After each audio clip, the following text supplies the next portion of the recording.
Welcome to Reformed Thinking. I'm your host, and I'm really glad you're here with us.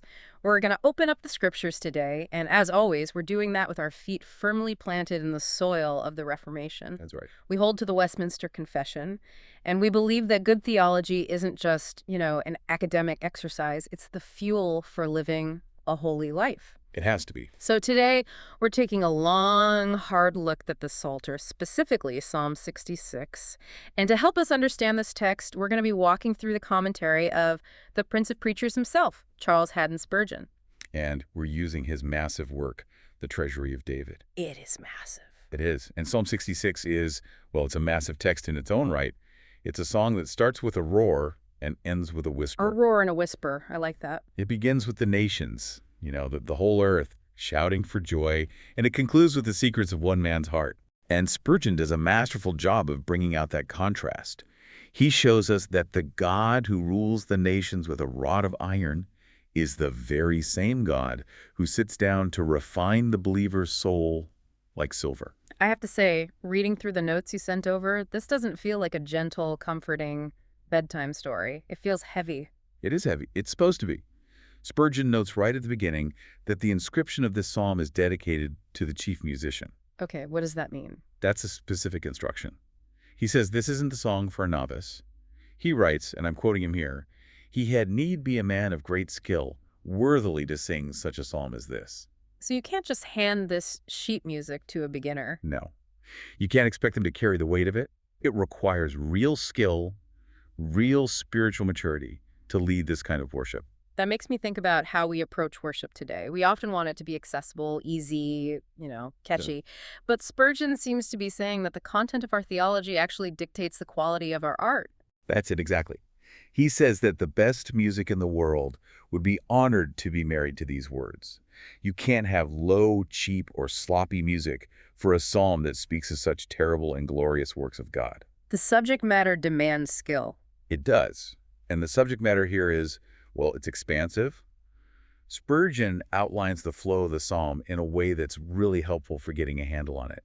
He sees it moving in 4 distinct movements. Okay, walk us through those movements. So first, in verses 1 through 4, you have this universal call to the nations. It's wide. It's for everyone. The biggest picture. Then, in verses 5 through 7, it zooms in a bit to a corporate memory of Israel's deliverance. That's the we section. From the nations to us. Right. And then the intensity ratchets up in verses 8 through 12. That's the refinery. That's where the community goes through suffering. It gets personal. And the final part. And finally, the camera focuses on a single individual, the I section, for verses 13 through 20. And that's all about personal vows and the logic of prayer. That structure really helps make sense of the shifts in tone. It goes from, like you said, a wide-angle lens down to a microscope. It does. So let's start with that wide angle. Section 1, the universal roar of praise. Verse 1 says, "Make a joyful noise unto God, all ye lands." Now, noise is a word that gets a bad rap in some of our circles, doesn't it? It really does. We tend to prize reverence and quiet. And for good reason, a lot of the time. Oh, absolutely. But Spurgeon makes a fascinating distinction here. He contrasts the worship of Zion with the worship of the popular assembly. Okay, so what's the difference there? Think of Zion as the gathered, instructed saints, the mature believers. Spurgeon notes that among the instructed saints, there is a place for deep, silent meditation. So the mature believer knows how to be quiet before God. Yes, they know how to worship God in the quiet of the mind, just contemplating his attributes without saying a word. But here, the command is different. It's for a joyful noise. And this is for the great popular assemblies, for the nations. Right. Spurgeon argues that if praise is to be widespread, if it's going to encompass all ye lands, it has to be vocal. You can't have a silent corporate praise of this magnitude. It just doesn't work. So silence is for the study, but noise is for the nations. Is that a fair way to put it? In a sense, yes. Spurgeon uses a phrase that I think is just brilliant. He says, exulting sounds create a sacred contagion. A sacred contagion. That is a vivid image. It sounds like a virus, but a good one. It is. It's the physics of sound and human psychology all rolled into one.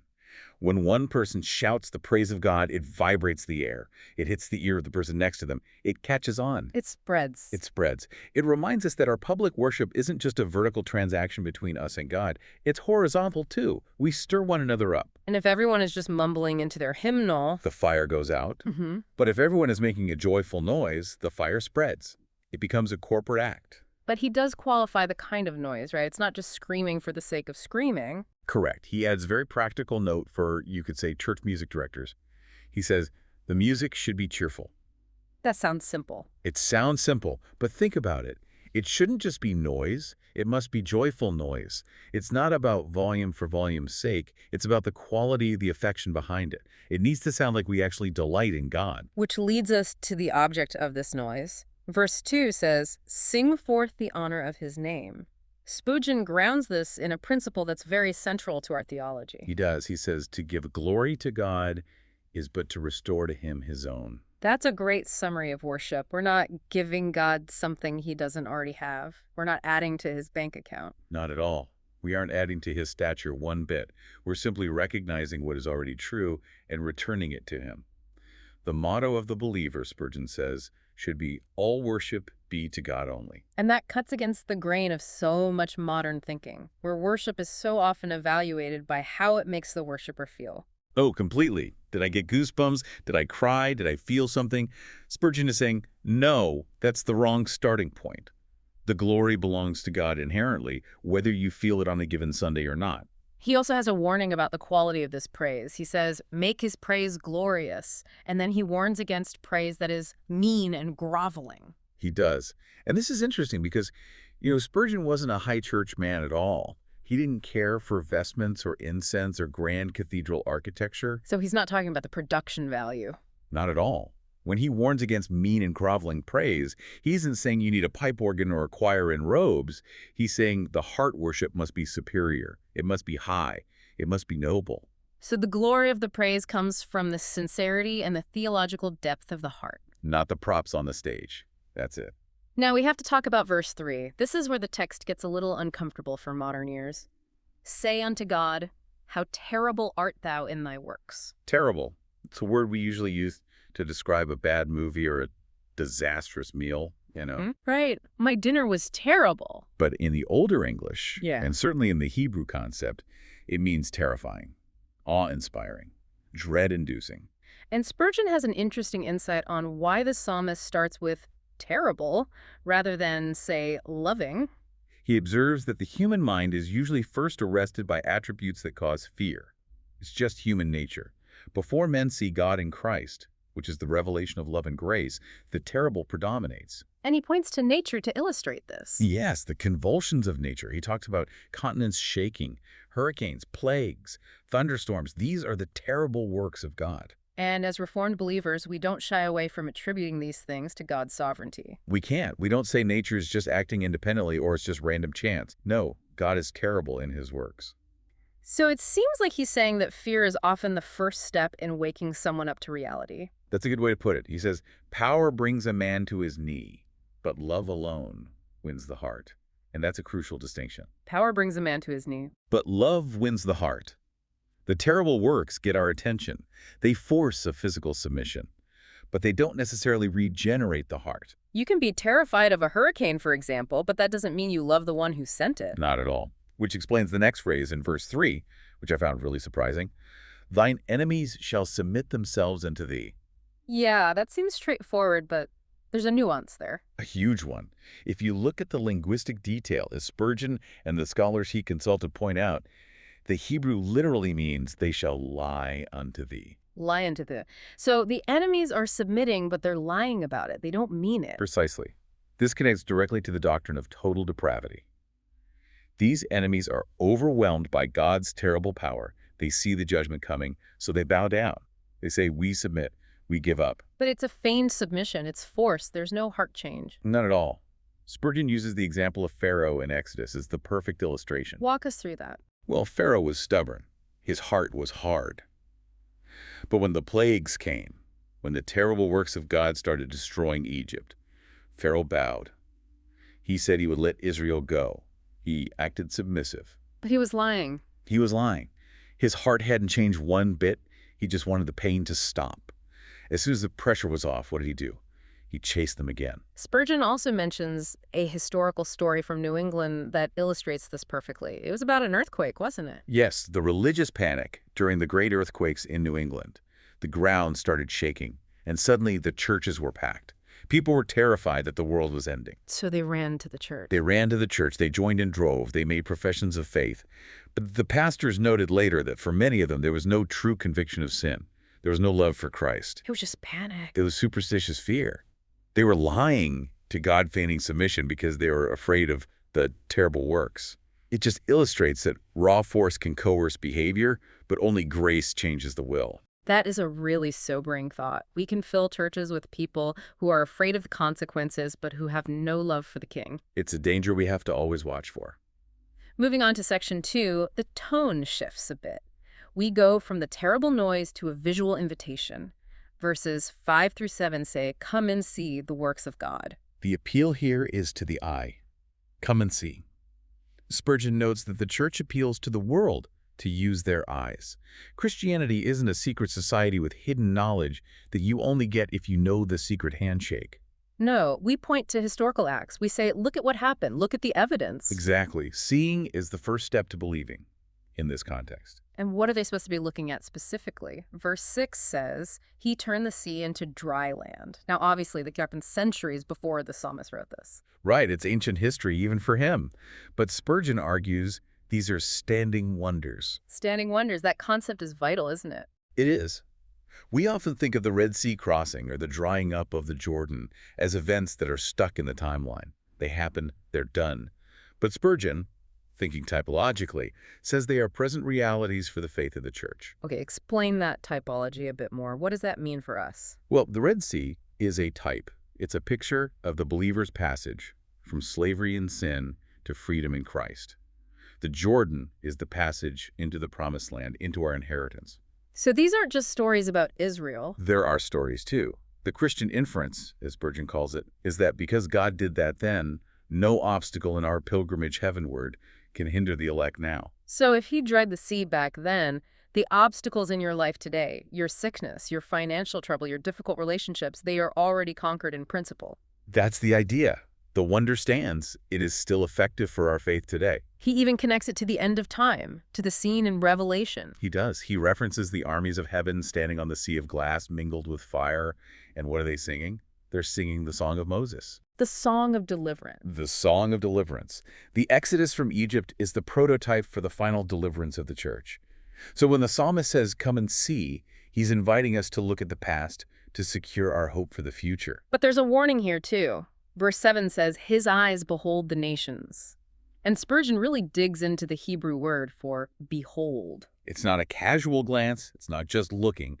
It implies looking from a watchtower or a lofty place. It's the gaze of a sentinel or a spy. A spy, that's an interesting word choice. It is, in the sense of reconnaissance.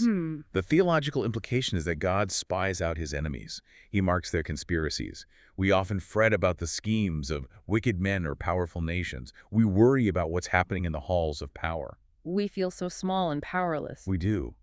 But Spurgeon reminds us that God is observing them like a watchman looking down on grasshoppers. Nothing escapes his notice, not a single secret meeting or whispered plan. He uses a striking image of an eagle to describe this judgment. He does. He says God aims arrows at high-soaring eagles and brings them down from the stars. It's a warning to the rebellious. Let not the rebellious exalt themselves. Because no matter how high they fly, God's eye is on them. Exactly. He says if rebels could only see themselves as God sees them, small, exposed, targeted, they would shrivel into nothing. It's a powerful check on human pride. This brings us to section 3. And I think for many of us, this is the heart of the psalm. This is the refinery of verses 8 through 12. It really is. It begins with a call to bless our God, ye people. But notice who is being addressed here. It's addressed to the people, and specifically the chosen seed. Spurgeon emphasizes that these are the ones peculiarly beloved. So if you're the recipient of special grace, you have a special obligation to praise. You must be foremost in the song. The world might praise God for rain and sunshine, but the elect praise him for redemption. It's a deeper, more specific praise. And the reason for this praise is found in verse 9. which holdeth our soul in life. Spurgeon breaks this down into two parts, putting life into the soul and holding it there. This is pure Reformed soteriology. He talks about regeneration. That's God putting life into the dead soul. We were dead in trespasses and sins, and he made us alive. But it's not a one-time thing. No, that's the second part. Yeah. He then talks about preservation. Yeah. God holding that soul in life. He uses a metaphor about the soul slipping, doesn't he? Yes, he says the soul is apt to slip through our fingers. We are slippery creatures. We are prone to wander. I mean, let's be honest. If it were up to us to sustain our own spiritual life, we would lose it instantly. Oh, in a heartbeat. We'd walk away, we'd get distracted. But God holds it fast. Spurgeon makes a distinction here. God may afflict the body. He might let Job lose his health, his wealth, his family. But he holds the life in his hand. So the spiritual life is secure even when the physical circumstances are just falling apart. That's the promise of preservation. And those physical circumstances can be very dire. Verse 10 says, "Thou, O God, hast proved us." And notice the active agent there. Thou. It's God who proves. We must never fall into the trap of thinking that our trials are accidents or merely the result of bad luck or being in the wrong place at the wrong time. No, in the Reformed view, all things come to pass by God's decree. All things. Spurgeon says we must not complain of the rule common to the family. And then he has that beautiful line. God had one son without sin, but no son without trial. If even Jesus was tested, who are we to expect to pass? We can't. It's part of the family inheritance. And that brings us to the silver analogy. Thou hast tried us as silver is tried. Now, Spurgeon goes into quite a bit of technical detail here regarding the refining process. It's not just a poetic image, it's a technical one. It is, and it's so helpful. Why does he focus on silver? Why not gold? That's a great question. In metallurgy, silver is notoriously difficult to refine. It clings to its dross, its impurities, much more stubbornly than gold does. It doesn't want to let go of the junk. Not at all. Spurgeon points out that this is a picture of the human heart. We are not gold that shines up with a quick wipe. We are silver. The sin is baked into us. It clings to us. So the process has to be more intense, has to be more specific? It has to be. And Spurgeon draws from the real-world process of essing. First, he notes that it requires personal care. The refiner does not delegate this task to a novice or an assistant. It's too delicate. So God himself oversees your trial. He's the one with his hand on the thermostat. He does not outsource your sanctification. And he also talks about the furnace being skillfully constructed. Yes. Okay. The trials we face are not random bludgeonings. They are designed. This is the doctrine of providence. The heat is not accidental. The circumstances are not coincidental.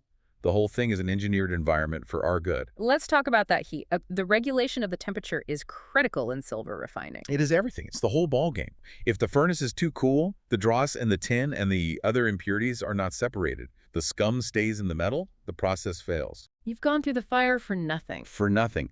But, and this is the terrifying part, if it's too hot, the silver itself can be damaged. It can vaporize or be lost in the slag. The heat must be precise. So the refiner has to walk a razor's edge. Too little heat and it doesn't work. Too much and you destroy what you're trying to save. He does.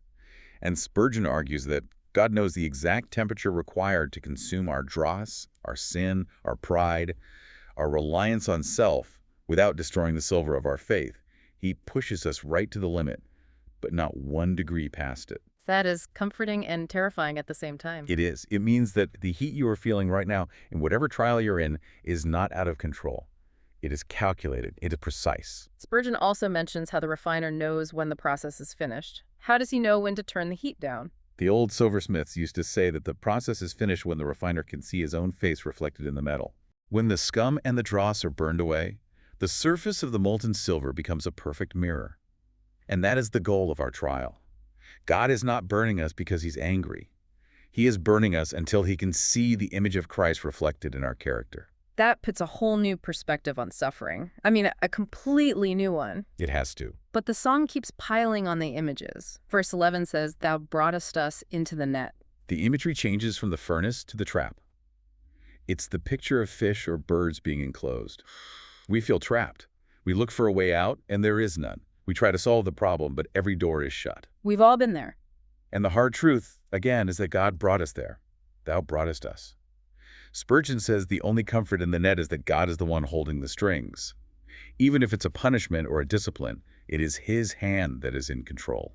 And it adds, thou latest affliction upon our loins. What does that mean? The loins are considered the seat of strength in Hebrew thought. To have affliction on the loins is to have your strength crushed. It's not just a burden on your back that you can carry. It's a burden that squeezes the very strength out of you. It's that feeling of being completely overwhelmed. Yes, where your natural capacity to cope is just exhausted. God brings us to the end of our own strength so that we have no choice but to rely on his. And if that wasn't enough, verse 12 says, thou hast caused men to ride over our heads. This seems to speak to the humiliation of the trial. It does. It's one thing to be afflicted by nature or by circumstances like a sickness or a storm. It is another thing entirely to be humiliated by other human beings. Yeah, that's a different kind of pain. Spurgeon describes this as mean men riding high horses. It's the indignity of it. To have someone ride a horse is proud. To ride a horse over you is malicious. But to ride over your head, that is bloody oppression. It implies drowning the person, pushing their face under the mire. He quotes a source that says, lions fight not with lions, but man is the main suborner of mischief to his own kind. It's true, isn't it? Man is often the cruelest instrument in God's hand for the refining of his people. But again, notice the sovereignty. Thou hast caused men to ride. Even the wicked men humiliating us are, in the end, under God's control. And speaking of drowning, the text continues, we went through fire and through water. Fire and water represent the extremes of evil. They are opposites, yet both are destructive. Fire consumes, water drowns. Spurgeon links this biblically to the history of Israel, right? It does. The fire represents the brick kilns of Egypt, the labor, the heat, the oppression. The water represents the Nile River, where the male babies were drowned by Pharaoh's decree. So the believer is tossed between these extremes. Exactly. One moment you feel like you're burning up, the next moment you feel like you are drowning. You feel like there's no safe place, no middle ground. But Spurgeon offers a magnificent promise here. He does. He says, the fire is not kindled that can burn the woman's seed. The church will pass through the fire, not remain in it. We go through the water, but we do not stay there. It is a passage, not a destination. And that leads to the resolution of this whole section. But thou broughtest us out into a wealthy place. That but, the veritamen in Latin, is the pivot point of the whole psalm, really. Yeah. Spurgeon calls it the happy oar that turns the vessel away from the rocks of despair. Because God is the author of the trial thou causest, but he is also the author of the deliverance thou broughtest. He starts it, he oversees it, and he ends it. Tell us about this wealthy place. In modern English, when we hear wealthy, we think of money, bank accounts, stocks. We do, but the Hebrew meaning is so much richer than that. The Hebrew root implies a moist place, a saturated place. Moist. Think about it. If you live in an arid climate like the biblical lands, wealth isn't gold. Wealth is water. A wealthy place is a place that is fruitful, green, well-watered, and balanced. So it's neither the fire of the brick kiln nor the drowning flood of the Nile. It is the moist garden. It's a place of restoration, of abundance, of life. And the paradox Spurgeon wants us to see, and this is so hard for us to grasp, is that the way to the moist place is through the fire and water. You can't bypass the refinery and expect to reach the wealthy place. It doesn't work that way. We often want the wealthy place without the fire, don't we? We want the crown without the cross. Every single day. But in God's economy, the path is fixed. The outcome is guaranteed for the elect, but the road goes through the furnace. Now, in section 4, the psalm shifts gears significantly. We move from, we went through fire, to, I will go into thy house, in verse 13. Why this shift from the corporate to the individual? Spurgeon observes that public praise is not enough.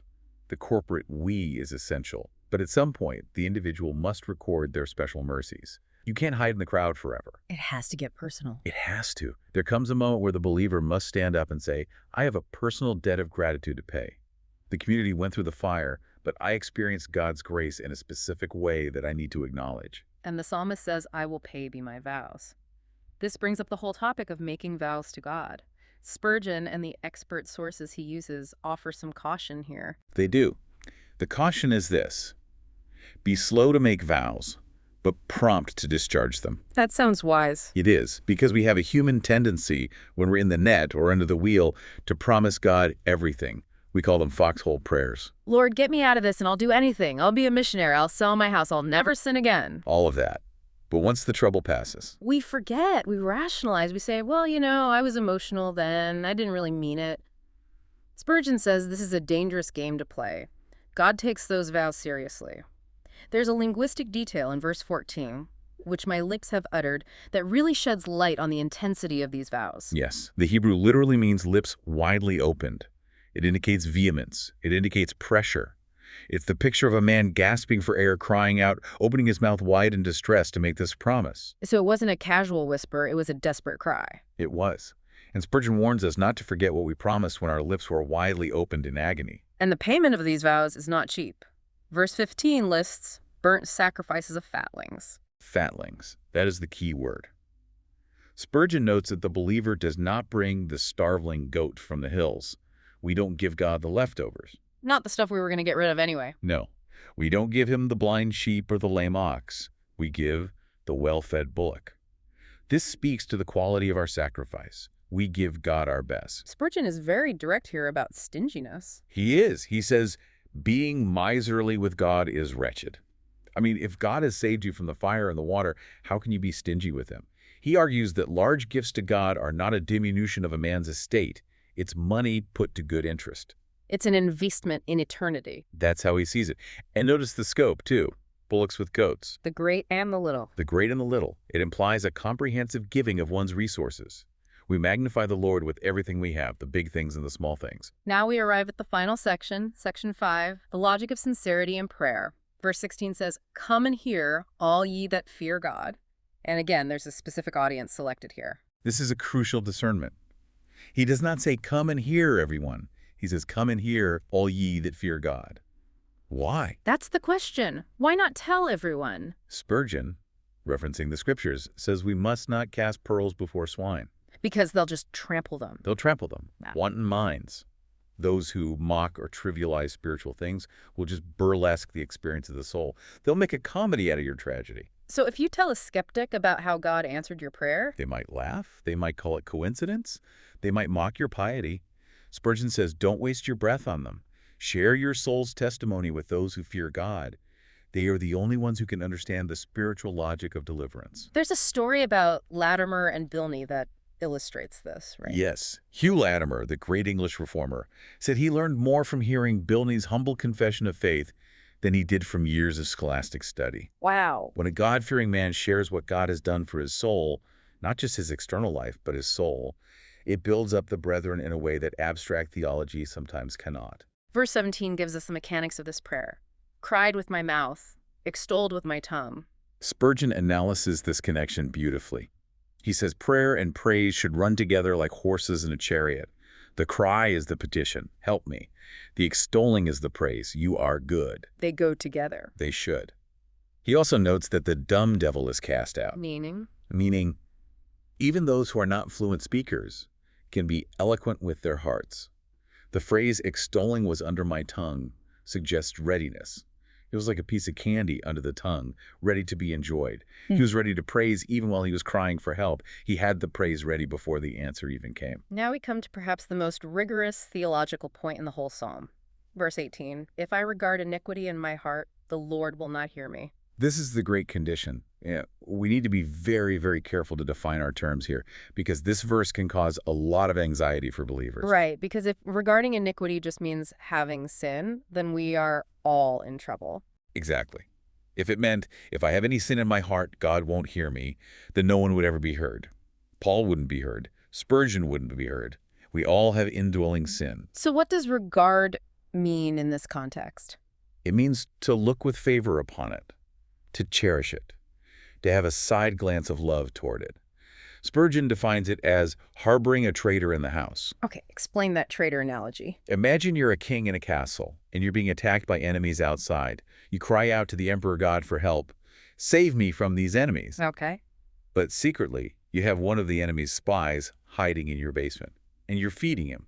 You're protecting him because, well, you kind of like him. You enjoy his company. That is regarding iniquity. Yes, you're asking God to save you from sin while you are secretly loving a specific sin. You're petting the cat while asking God to get rid of the rats. Spurgeon says, if I am praying for deliverance from sin in general, but secretly I'm keeping a back door open for my favorite sin because I love it, I am regarding iniquity. And the result is silence. The Lord will not hear me. It cuts the connection. God cannot be the God of hypocrites. If I'm asking God to be holy toward me, While I am being unholy toward him and loving it, I am asking God to join a conspiracy against himself. I am asking him to condone my sin.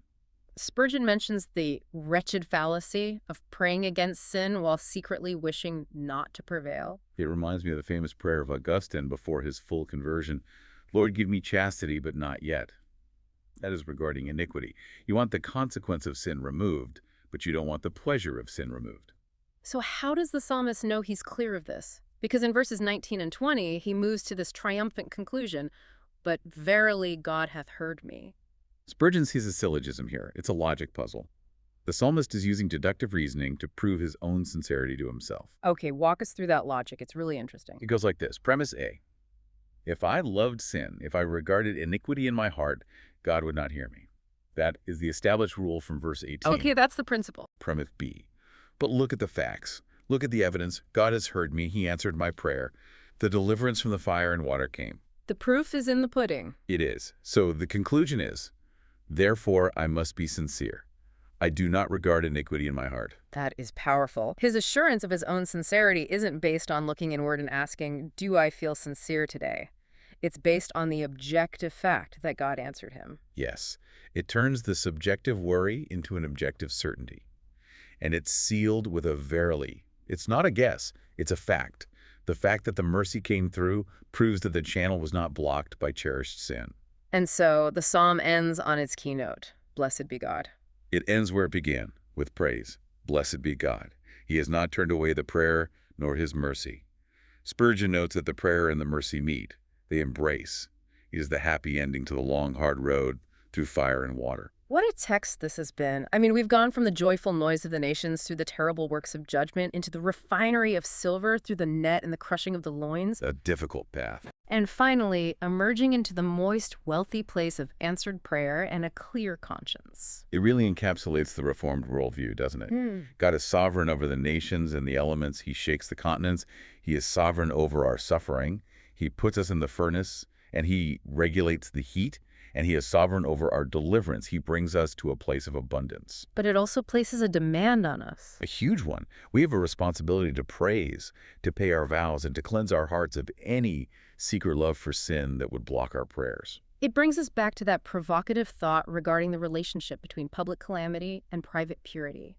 We saw the nations trembling at God's terrible works, submitting out of fear. They were just part of the crowd. Right. But at the end, we see one man in private having his whisper heard by the creator of the universe because his heart was sincere. That is the contrast that matters. God rules the nations with a rod of iron. That's the macro picture. But his ear is intimately tuned to the whisper of a single sincere heart that harbors no secret love for sin.